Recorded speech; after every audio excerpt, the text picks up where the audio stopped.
بلاو و ریز گهداری ما دوی خلکی داش کوشیا توره دا پیری امیناس بکن بیناوی گنده دگوره یه گریدایی باجار عمودش که هاتیه و کنگی اف گند هاتیه آوا کرن و گلک زانیاری اندن امیناس بکن دوی خلکی ده.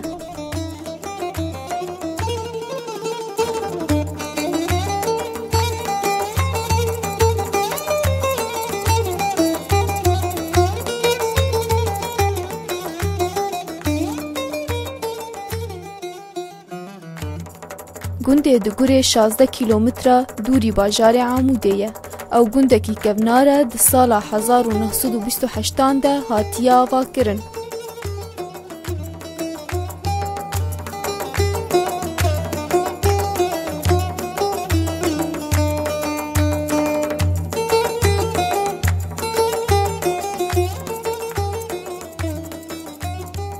لگوری گونشته جه گند جمره دان خویانی کرن ناوی گنده دگوره جه هر دو گره گو لگند هنه هاتیه گو دو گرین نگل کی مزن لگند هنه.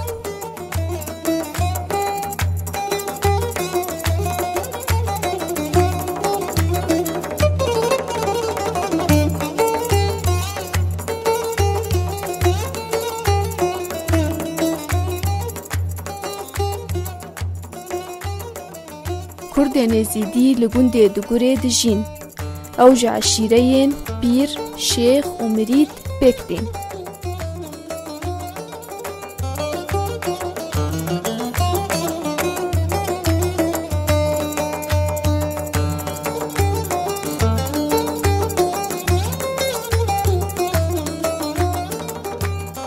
خاکا گند 6730 دونمه گنم جه و گجنیج لیتین چاندن و پرانیا نشته جهن گند چاندنیه دکن و خودی کرنا سوالان دکن.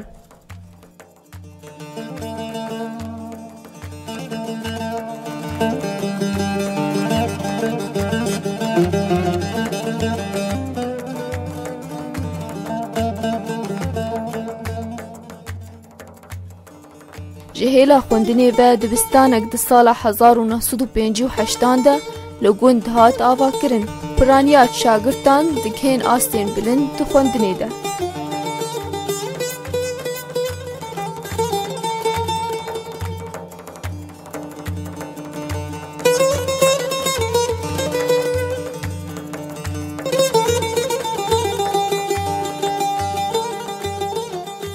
گنده در دورا دگوره اون جبا شور و گنده شیخ نیه جبا کور و گنده چتلیه لروج آوای گنده دگوره گنده قره و تور لیاسینه لروشلات گنده ماریتیه.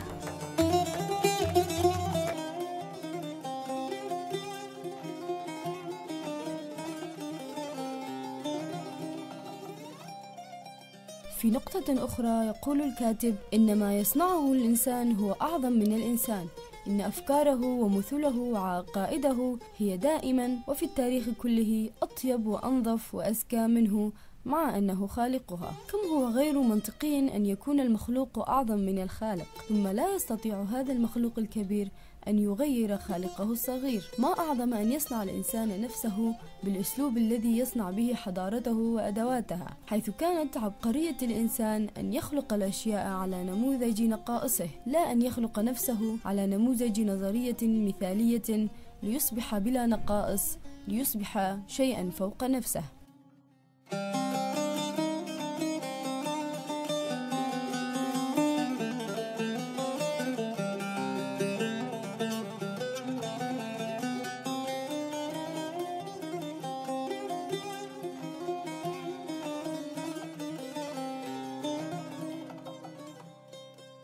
في نقطة أخرى يطرح الكاتب التساؤل التالي: كيف يستوعب العقل البشري أن الآلهة تغضب على الذين يضحكون ويفرحون وترضى عمن يحزنون ويبكون؟ إن أهل الأديان يريدون تحويل التاريخ كله إلى مبكى بعد أن حولوه إلى معبد. لقد ابتكروا